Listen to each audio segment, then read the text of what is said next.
పరమ నికృష్టమైన బ్రతుకు బ్రతికి యమభటుల చిత్రహింసలకు గురికాబోయే పాపాత్ముడు అజామీలుడు మాట వరసకు నారాయణ అంటే వివేక విజ్ఞానాలు కలిగి సద్యోముక్తి పొందాడు. ఇక సహజంగా సద్భక్తితో స్వామిని స్మరిస్తే దాని ఫలం ఎట్టిదని చెప్పాలి అంటున్నారు శ్రీ శుకమహర్షి.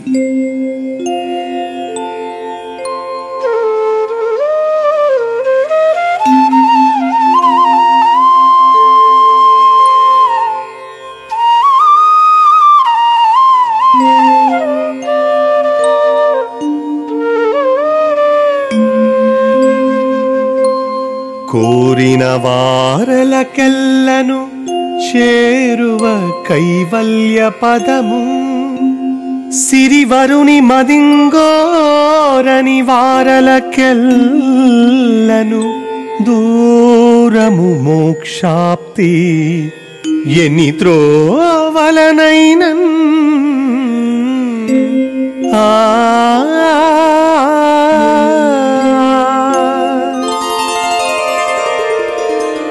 పరీక్షిన్ మహారాజా, శ్రీయపతి అయిన శ్రీనివాసుని బుద్ధిపూర్వకంగా సేవించే కోరిక ఉన్నవారికి కైవల్య పదం చేరువలోనే సిద్ధిస్తుంది. సావు పుట్టుకల చక్రంలో సుఖం లేకుండా తిరుగుతూ ఉండటమే సంసారం. దాని నుండి భగవదనుగ్రహం వలన బయటపడడమే కైవల్యం. అది కావాలి అనే కాంక్ష లేని వారికి ఎన్ని పోకలు పోయినా మోక్షలాభం దూరమే అవుతుంది. అట్టివారికి వద్దనుకునే దుఃఖం వద్దకు వస్తూనే ఉంటుంది.